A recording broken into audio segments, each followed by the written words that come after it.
Any difficulty in first page?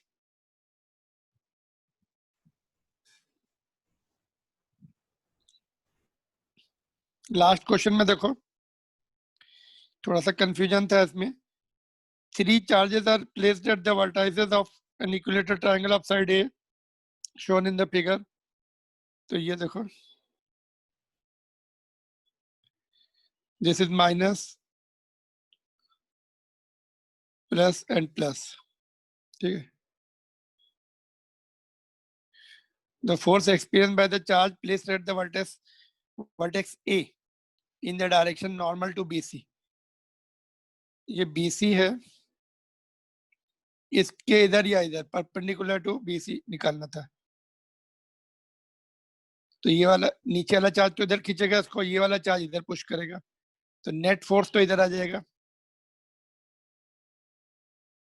समझा? इसका perpendicular component इधर और इधर तो जीरो आएंगे, तो answer will be zero. Perpendicular to BC will not be any component. Net force इधर आ रहा है ना?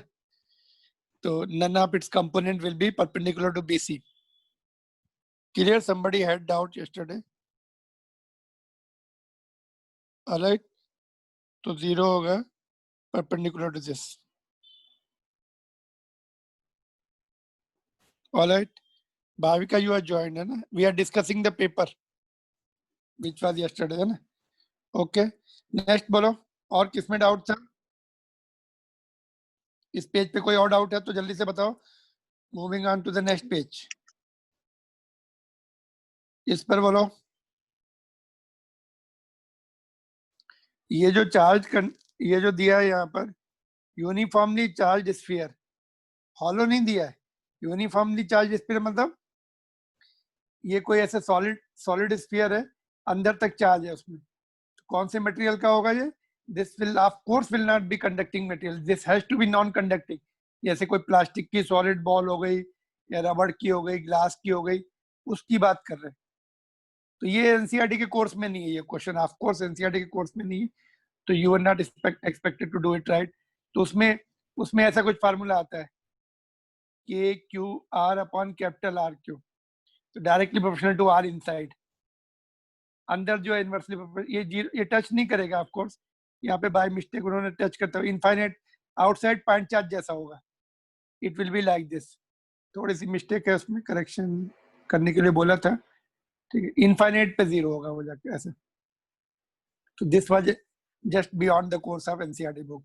इसमें तुम्हारे पास फार्मूला नहीं था. हाँ, नेक्स्ट बाकी क्वेश्चन आई थिंक ये तुमने कर लिए होंगे सारे. ये सब एनसीईआरटी लेवल के क्वेश्चन थे. इसमें flux will be zero because field line सीधे. कौन सा? सर 23 एक बार बता दो. 23 इक्विवेलेंट कैपेसिटेंस. Equivalent capacitance. तो ये इसमें क्या डाउट है बोलो? बैटरी कहाँ पे लगी? बैटरी कहाँ पर लगी है बोलो? कहाँ पे लगी? जैसे बैटरी मतलब दिख रही है? बैटरी दिख रही है इसमें? यस सर, वो वहाँ पे ये है ना. तो इसके बैटरी के रिस्पेक्ट में हमेशा सोचना, मतलब इस पॉइंट के अबाउट इधर है ना. बैटरी के रिस्पेक्ट में हमेशा सोचना पड़ता कहाँ. तो बैटरी से जो चार्ज आएगा, कुछ चार्ज इधर जाएगा, कुछ इसमें जाएगा. इसमें जो चार्ज जाएगा इधर से होता हुआ इधर आएगा. तो ये तीनों पैरेलल सीरीज में हो जाएंगे. चार्ज सेम इन सीरीज में. तो ये जो सीरीज में ये वाले 15 15 15. वहीं से कैसे पता पड़ा कि वहीं से फ्लो हुआ चार्ज? चार्ज तो यहाँ से करंट जैसे फ्लो होता है ना, वैसे चार्ज आता है. यहाँ से आएगा, पॉजिटिव टर्मिनल है तो जैसे पॉजिटिव चार्ज आएगा. और यहाँ पे दो ब्रांच आ रही, कुछ इसमें जाएगा, कुछ इसमें जाएगा. Depending upon net capacitance. इस ब्रांच का जितना कैपेसिटेंस उस पर डिपेंड करेगा. इसका नेट कितना है उस पर डिपेंड करेगा. तो according to that it will get distributed, है ना. तो इसका मतलब फिर ये यहाँ पे जो आया वो अभी कोई दूसरी ब्रांच तो है नहीं, इसको नीचे जाना पड़ेगा, फिर इधर जाना पड़ेगा. सर्किट कंप्लीट होकर फिर इधर से ऐसे आता है.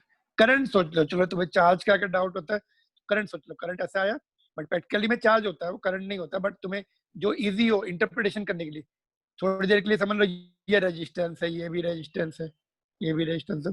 करंट ऐसे आएगा, कुछ इसमें से जाएगा, कुछ इसमें से जाएगा, तो ये तीनों सीरीज में हो जाएंगे। फिर उसका नेट जो है, इसका नेट जो आएगा इसके साथ पैरेलल में हो जाएगा, एक सिंगल कैपेसिटेंस से रिप्लेस कर देंगे ऐसे, अब ये दोनों पैरेलल हो जाएंगे। और बोलो। ओके। और कोई इस पेज पे कोई और डाउट है? बोलो, नेक्स्ट पेज सर पे चले। 21 क्वेश्चन। कौन सा number? 21।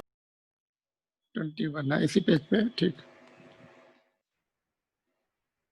Dipole is placed in uniform field, its potential energy will be minimum when the angle between its axis and field is. Potential energy का फार्मूला बताओ।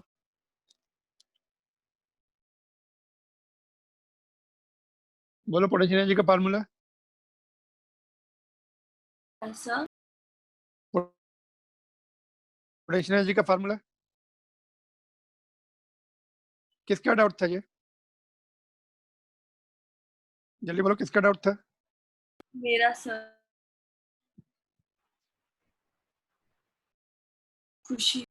खुशी तुम्हारा? यस सर, मेरा ये रॉन्ग आया था। Just can you hear me? Yes sir. किसका? खुशी। Potential energy. हाँ बोलो, पोटेंशियल एनर्जी का फार्मूला बताओ ना, तभी फार्मूला पता होगा तभी तो हम बता सकते हैं मिनिमम या मैक्सिमम। क्या फार्मूला होता है? A2Q। A2Q, ये क्या है? P is equal to P नहीं, पोटेंशियल एनर्जी पूछा तो पोटेंशियल एनर्जी का लिखेंगे। somebody else, पोटेंशियल एनर्जी का फार्मूला क्या होता है? किसकी पोटेंशियल एनर्जी? डायपोल की, किस में? यूनिफॉर्म फील्ड में। बोलो तुम लोग अभी कल टेस्ट दिया, पोटेंशियल एनर्जी का फार्मूला नहीं बता रहे। GMM/R। Repeat again. GM हाँ अपॉन अरे R। ये ग्रेविटेशन का चैप्टर चल रहा है क्या ये? No sir. Are we in the chapter of gravitation? तो ग्रेविटेशन का क्यों बता रहे?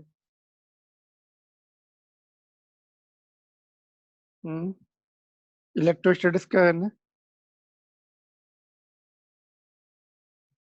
भूपेश बताओ पोटेंशियल एनर्जी का फार्मूला। KQ/R²। अरे तुम बताओ दिशा। P cos θ/R²। Shivani.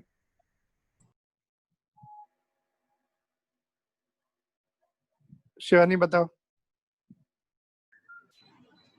Q1Q2/R। Sonia.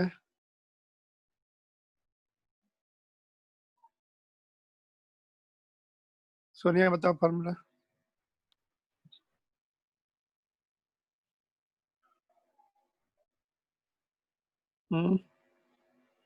Sonia unmute and tell me. कल टेस्ट था तुम लोगों का, फार्मूले नहीं पता। कुछ लोग बता रहे 2 पॉइंट चार्जेस की पोटेंशियल एनर्जी का फार्मूला बता रहे हैं, कुछ ही बता रहे जो कभी फार्मूला होता ही नहीं। कोई भी सही नहीं बता रहा है इसका। किसकी पोटेंशियल एनर्जी है? किसकी पोटेंशियल एनर्जी? डायपोल की। यूनिफॉर्म फील्ड में इसका डेरिवेशन भी किया था हमने। U is equal to minus P cos theta. cos theta की जब वैल्यू मैक्सिमम होगी तो ये मिनिमम हो जाएगी, बिकॉज आगे माइनस लगा हुआ है। cos थीटा मैक्सिमम कब होगा?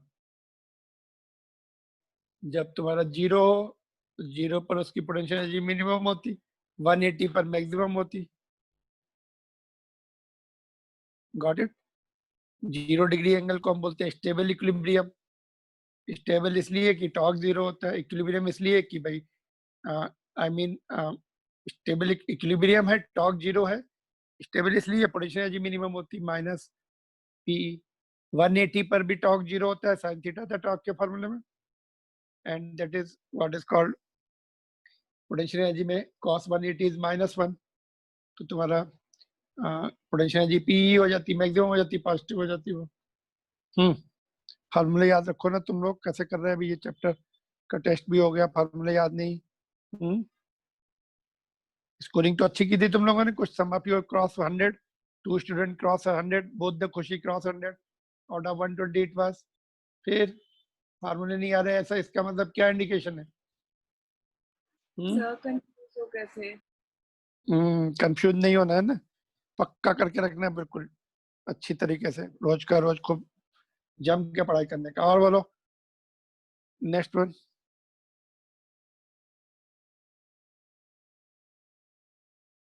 जस्ट एक मिनट होल्ड।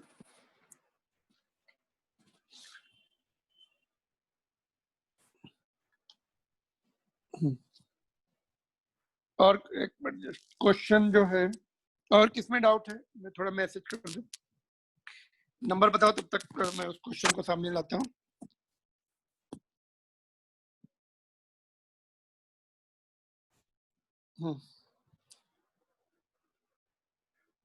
जस्ट एक मिनट के अंदर मैं ज्वाइन कर रहा हूँ।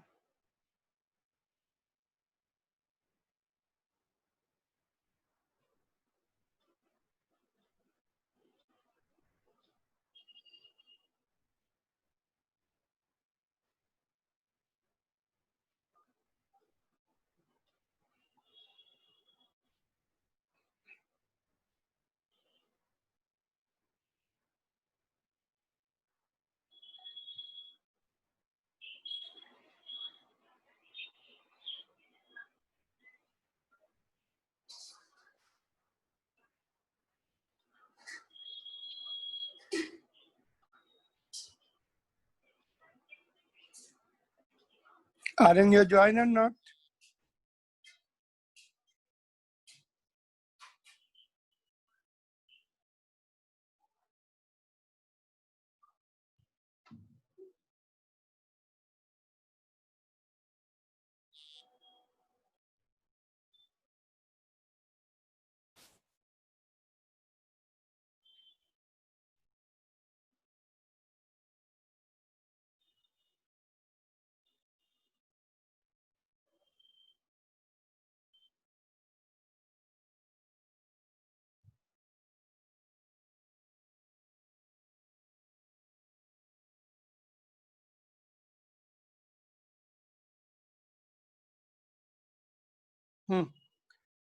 चलो बोलो नेक्स्ट वन इज, और कौन सा है? कमान क्विकली, आर यू देयर और नॉट? तुम लोग हो कि नहीं? बोलो नेक्स्ट पेज पे चले। हाँ बोलो।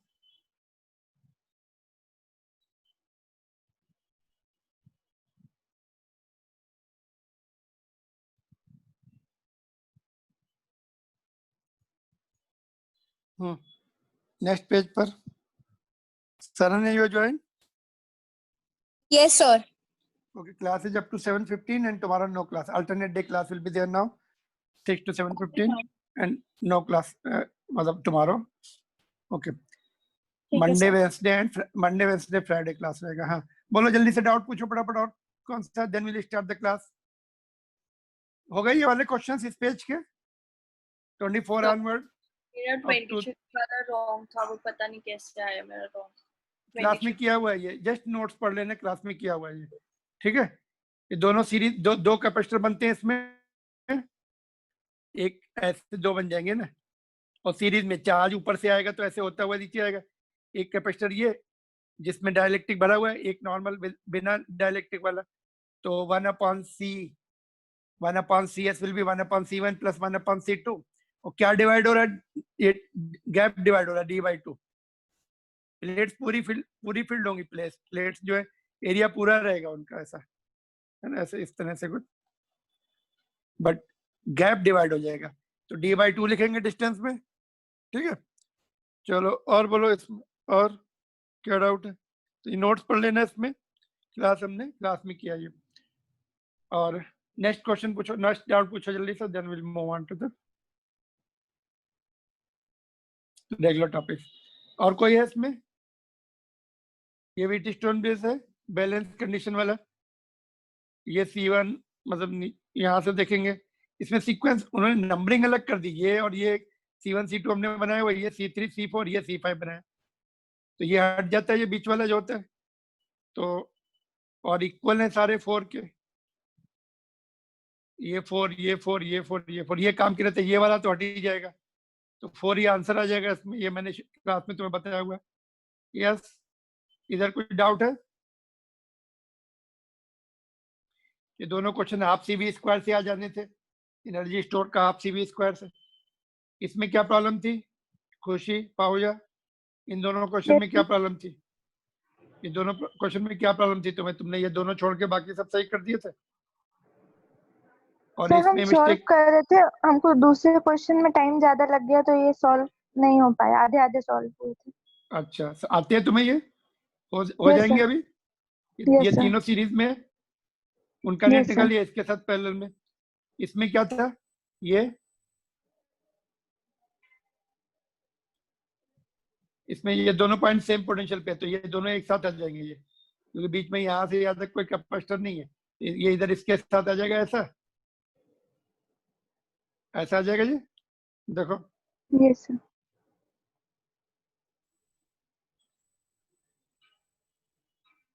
ऐसा बन जाएगा सर्किट। ये 2 वाले जो है पैरेलल में आ जाएंगे, और ऐसे सिंपल अभी निकल जाएगा, ये दोनों पैरेलल में, इसका जो नेट आएगा इसके साथ सीरीज में, फिर उसका जो नेट आएगा इसके साथ पैरेलल में।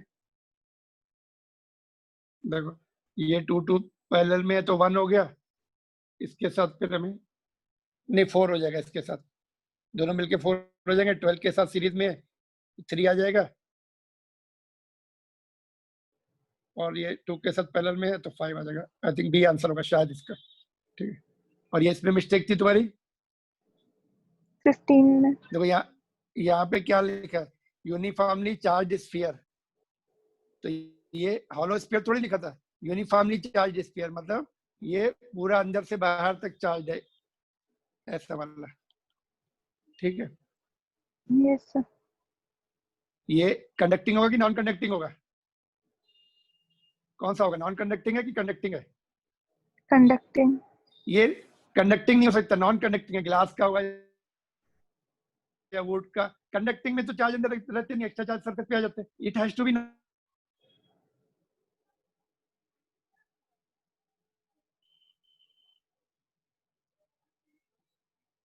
सर आपकी आवाज नहीं आ रही। यस सर, आपकी आवाज नहीं आ रही। नॉन कंडक्टिंग जो एनसीईआरटी के कोर्स में नहीं है, ये तुम्हारे लिए एक एक्स्ट्रा क्वेश्चन था। क्या फार्मूला होता है अंदर?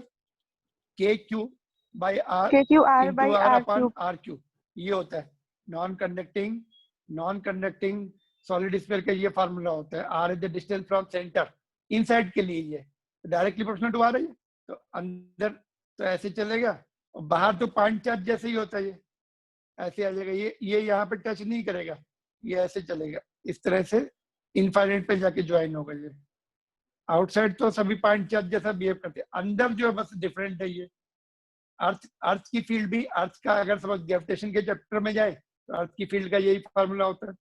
अर्थ की जो फील्ड होती है, वो अर्थ जो है सॉलिड है तो अंदर मास है तो उसकी फील्ड होगी, यही ऐसा ही फार्मूला आता है। क्यू की जगह M लिखते हैं और K की जगह G लिखते हैं, G और M R/R³ ये लिखते हैं, और ये स्मॉल g भी होता है, अर्थ की जो फील्ड होती है और G के small acceleration due to gravity के बराबर होती है। बाकी तो रेगुलर क्वेश्चन थे। और बोलो, कोई डाउट है? किसी को डाउट है तो जस्ट पूछ लो, फिर हम लोग रेगुलर टॉपिक्स पे चलते हैं जल्दी से। Aryan, you are join? Aryan Daga, you are join? No. चलो फिर स्टार्ट करें हम लोग रेजिस्टेंस के topic. Okay,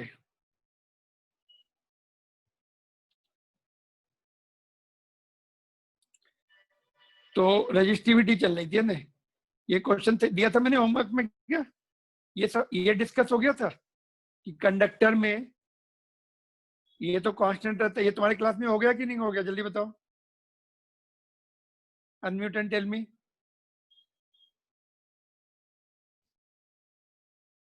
are you there? तुम लोग हो कि नहीं क्लास में? दिशा बताओ, Yes, sir. ये टॉपिक हो गया था? Yes, sir.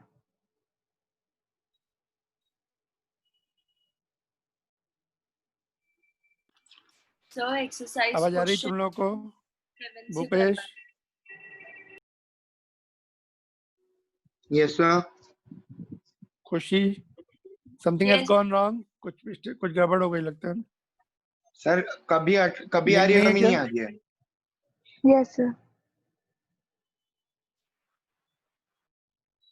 तुम लोग तो दिख तो रहे हो उधर। सारण्या, मेरी आवाज आ रही? Yes, sir. भूपेश, वाड़ापैन, Harsh, Yes, sir.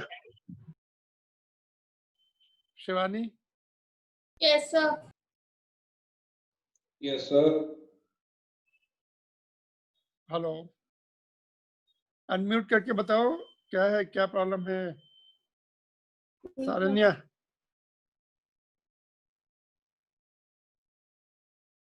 Can you see the screen? Yes, sir. Sir.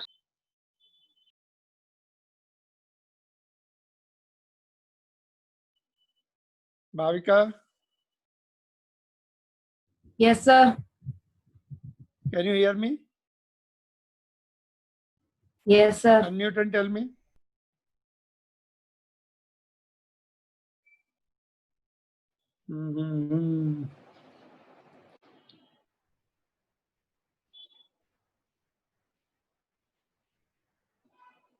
Sonia, Yes, sir.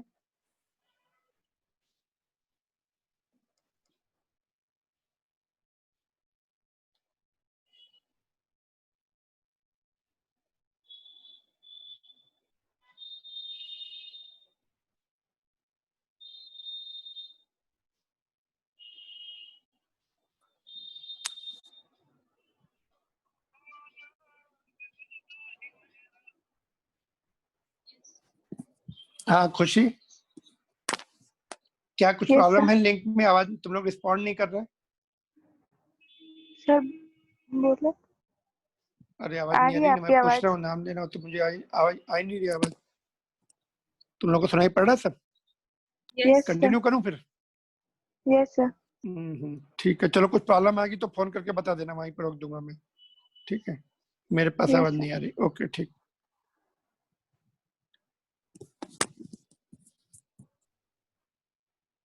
Just a minute. Hello, can you hear me now? Just a minute.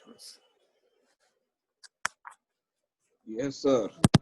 Hello, Bhupesh, can you hear me now?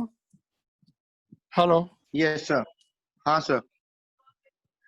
Just I am starting in. Just continue. Just wait 1 minute. थोड़ा सा मैं देखता हूँ mic का कुछ कर सकता हूँ। Just wait.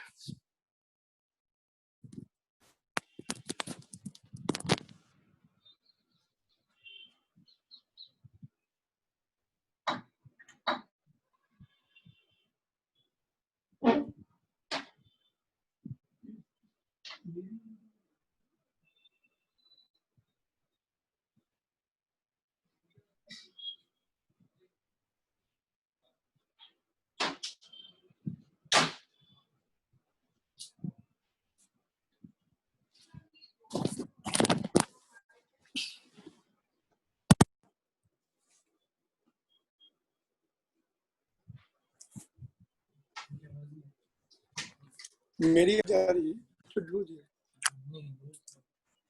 उनकी नहीं आ रही, बोले क्लास कंटिन्यू कर सकते हैं।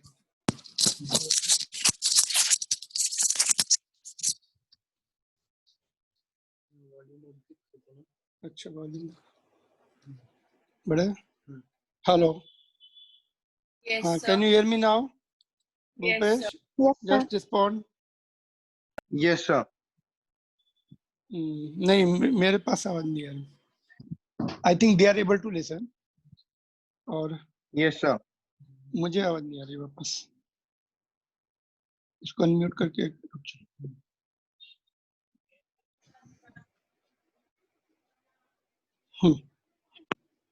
Hello Bhupesh, are you there? हाँ बोलो, आवाज आ रही है अभी?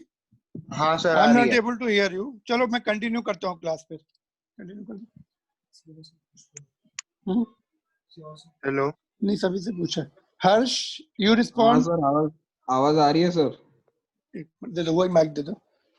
हाँ, just I am continuing. Yes sir. Okay, I am continuing.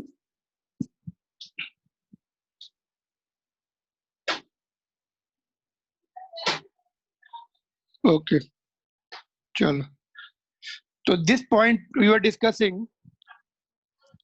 I think this was done again. Let me quickly revise this, then we'll see further. So देखो, this is the relation for resistivity of the conductor, and even semiconductor के लिए same relation है, और even insulator के लिए भी बोल सकते हैं। तो ये जो है तुम्हारा relaxation time होता है, time between average time between two successive collision. When temperature goes up, they collide earlier. Time taken is less, it comes down. Resistivity of conductor goes up because this is constant. है ना? ये saturators, free electrons 10 power 28 के होते हैं। Semi conductor में close to 10 power 16 होते हैं, 15 या 16। तो जब हमने टेम्परेचर बढ़ाया तो ये तो सेम पैरामीटर, सेम चेंज होता है किसी भी सब्सटेंस में, बट फ्री इलेक्ट्रॉन ज्यादा जनरेट हो जाते हैं, बहुत ज्यादा। बॉन्ड्स वैलेंस बैंड से कंडक्शन बैंड में जंप कर जाते हैं, तो number of free electrons increases drastically. ये फैक्टर डोमिनेट कर जाता है, तो रेजिस्टिविटी ड्रॉप होती है, कंडक्टिविटी बढ़ जाती है, दे बिकम बेटर कंडक्टर। ठीक है, तो now this question was given in homework.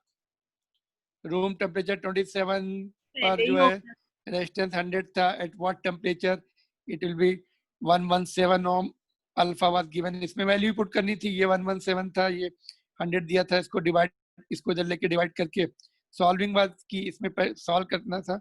यहाँ पे देखो, ये इसमें सिंपली ऐड नहीं करना, ये sum of you add it like this, because ये टर्म पूरा है इतना। तो 1 को इधर शिफ्ट कर देंगे तो माइनस हो जाएगा 0.17, और फिर ये इधर लाके डिवाइड करेंगे तो 1000 हो जाएगा, और ये 27 को इधर भेज देंगे तो अपना आंसर आ जाएगा डिग्री सेल्सियस में। अगर हमने केल्विन में पहले से कन्वर्ट कर लिया तो अपना आंसर केल्विन आता 1300। ठीक है, तो ऐसे ये क्वेश्चंस हैं। इसमें रेजिस्टेंस दिया है पर्टिकुलर टेम्परेचर, दूसरा रेजिस्टेंस दूसरे टेम्परेचर पे दिया हुआ है, तो इसमें वैल्यू पुट कर दो R1 R2 की, अल्फा अल्फा आ जाएगा। टेम्परेचर दोनों दिए हुए हैं, और इस क्वेश्चन में क्या है, इनडायरेक्टली दिए, रेजिस्टेंस नहीं दिए, ओम्स लॉ से निकलना पड़ेगा। ये रेजिस्टेंस, ये वोल्टेज है, और ये करंट है ना, तो डिवाइड कर लेंगे, R1 आ जाएगा। फिर वोल्टेज सेम है, गर्म होने के बाद, हीट होने के बाद उसका रेजिस्टेंस बढ़ जाता है, तो करंट कम हो जाता है, तो ये दिया है, तो इससे डिवाइड करेंगे, R2 मिल जाएगा। फिर ये फार्मूला यूज करके हम निकाल सकते हैं। ठीक है, 3.8 था।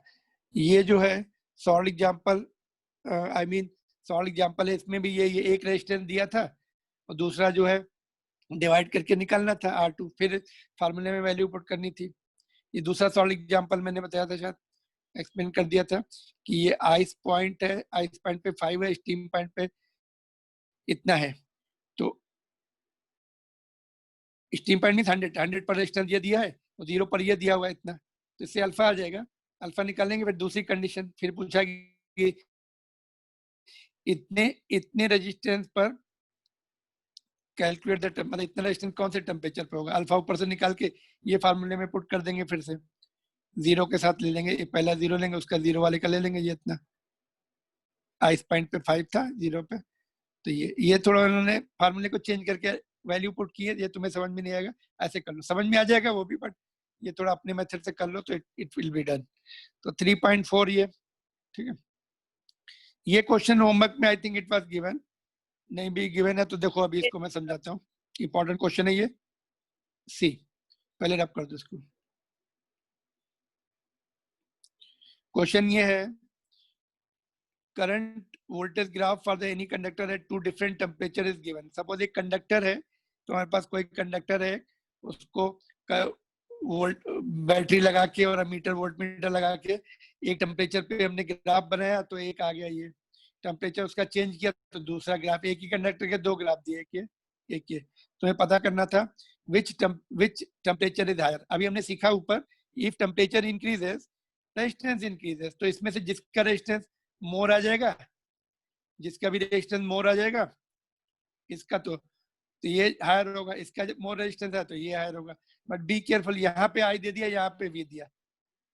तो अभी अगर हम लोग एक स्लोप से कर सकते हैं, स्लोप से नहीं करना है तो विदाउट, एक हमने ओरिजेंटल लाइन ऐसे ड्रॉ कर दी, इसके करस्पॉन्डिंग जो है वोल्टेज V2 है, T2 लाइन वाले के वोल्टेज V2 ले लो, T1 लाइन वाले का V1 ले लो, और करंट तो फिक्स कर दिया हमने।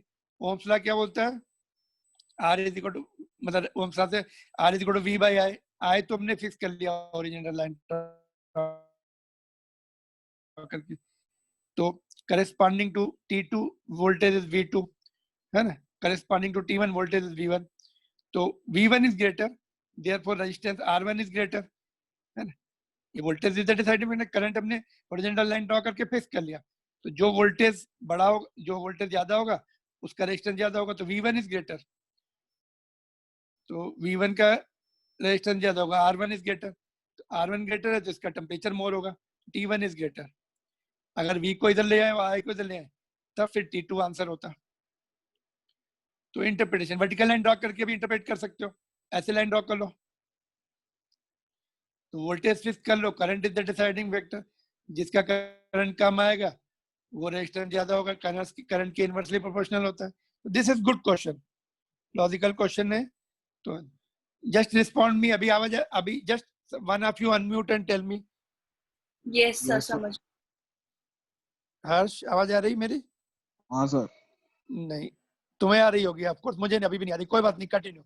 जब आवाज आना बंद कर दो, बंद हो जाए मेरी तो मैसेज कर देना या फोन कर देना। चलो ओके, बैटरी के बारे में सीखते हैं अभी हम लोग।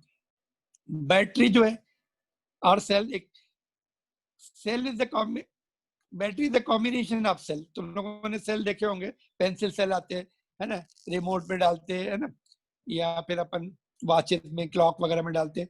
अगर दो को हमने आगे पीछे कनेक्ट कर दिया तो सीरीज में हो जाते हैं, प्लस माइनस है ना, ऐसे दिखते हैं। ये पॉजिटिव एंड होता है, एक और पीछे लगा दो ऐसे, तो सीरीज कॉम्बिनेशन है ऐसे।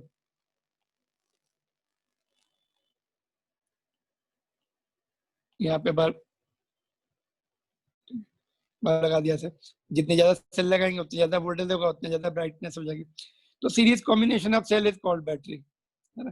कार में जैसे 12 वोल्ट की बैटरी होती है तो 6 सेल होते हैं, 2 वोल्ट के, 2 वोल्ट से बनाना, 2 वोल्ट से ज्यादा का सेल बनाना थोड़ा मुश्किल होता है, तो 2 वोल्ट के सेल बना के सीरीज में लगाते हैं। सेल फोन में मेरे ख्याल से 3.6 3.8 क्लोज टू 4 वोल्ट होता है बैटरी जो उसकी होती है अपने सेल फोन की, है ना। उसमें भी 2 सेल को सीरीज में बना के, या आजकल तो मैन्युफैक्चर कर सकते हैं, बड़े कार वगैरह की बैटरी बहुत पावरफुल आ गई है ना, उसका जो है वोल्टेज भी, वोल्टेज आपको 12 ही रखते हैं, बाकी उसका जो करंट सप्लाइंग कैपेसिटी बहुत होती है उनकी, काफी देर तक।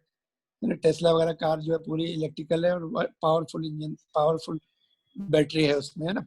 अभी तो वो ऐसी, उसकी जो कंपनी बैटरी बनाने वाली है, चाइनीज कंपनी, उसने तो क्लेम किया है कि नाउ हम लोग जो बैटरी बनाएंगे it will B lasting for almost full life, charging करने की जरूरत ही नहीं पड़ेगी। 200 समथिंग 2 लाख किलोमीटर तक चलेगी या 2 लाख आवर्स कुछ ऐसा है, तो ऑलमोस्ट मतलब फुल लाइफ चलती रहेगी विदाउट चार्जिंग। तो let us learn about the terms used in the cell और बैटरी। ठीक है, तो इलेक्ट्रोमोटिव फोर्स पहला जो है, first one is the electromotive force. ठीक है, तो अभी 4 मिनट के बाद आई थिंक लिंक ब्रेक होगा, फिर से ज्वाइन करना, class is up to 7:15। Okay, तो इलेक्ट्रोमोटिव फोर्स ईएमएफ बोलते हैं ऑफ द बैटरी और सेल, सिंबल इसका ई, कैपिटल ई होगा ऐसे। बैटरी, हमने इलेक्ट्रिक फील्ड का ऐसा सिंबल लिया, बट इसका थोड़ा ऐसा होता है, कभी कभी ऐसे ही लिखते हैं, और यह स्मॉल ई।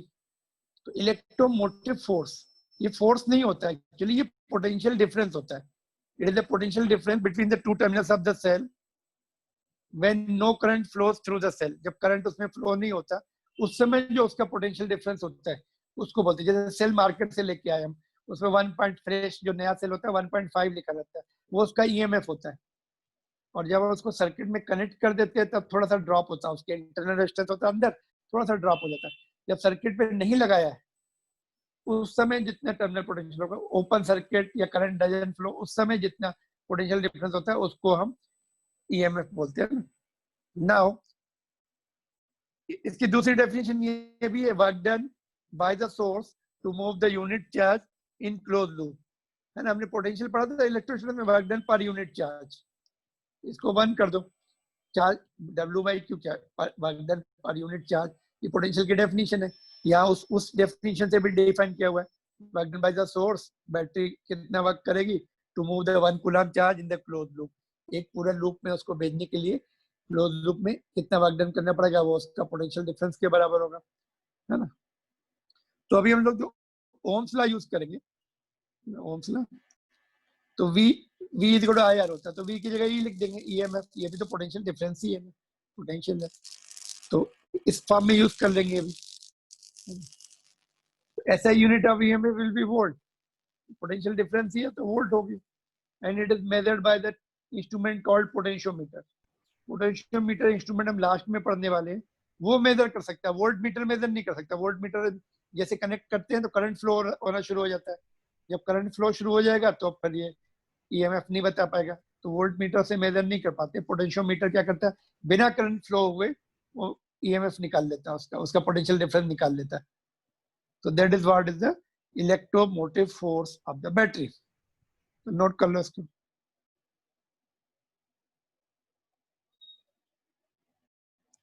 ऊपर वाला क्वेश्चन भी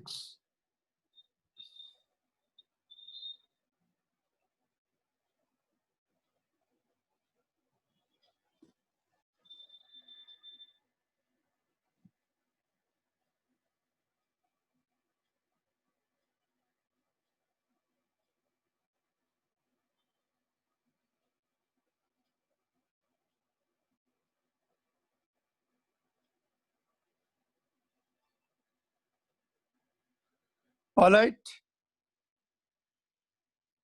इसमें 2 टर्म और हैं बैटरी में, we will see that, then we'll move on to the next topic। दूसरा टर्म क्या देखो, टर्मिनल पोटेंशियल। बैटरी के जो टर्मिनल का जो पोटेंशियल है, it is also the potential difference between the 2 terminals of cell, वो ये भी पोटेंशियल डिफरेंस है ऊपर वाला भी, बट इसकी कंडीशन क्या है, when current flows through the cell. जिस समय हमने सपोज सेल फोन पे जब हम बात कर रहे हैं तो उस समय बैटरी जो सेल फोन की जो बैटरी है अंदर, उसमें उसके 2 टर्मिनल के बीच में कितना पोटेंशियल डिफरेंस होगा, उसको टर्मिनल पोटेंशियल बोलते हैं। जब करंट फ्लो होना शुरू हो जाता है ना, थोड़ा अंदर लॉस हो जाता है, उसमें ड्रॉप हो जाता है इलेक्ट्रोलाइट में उसके और इलेक्ट्रोड्स में, तो थोड़ा डिक्रीज हो जाता है। जब सेल को सब हमने रिमोट में डाल दिया या गाड़ी में डाल दिया तो उस समय उसके टर्मिनल्स के बीच में जो 1.5 नहीं रहेगा, 1.49 ऐसा कुछ आ जाएगा, उसको क्या बोलेंगे, टर्मिनल पोटेंशियल। तो इसकी डायरेक्ट डेफिनेशन हमने क्या लिखी, इट इज सॉरी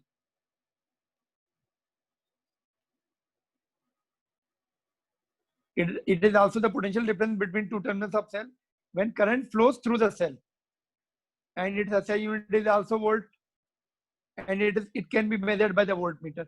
Voltmeter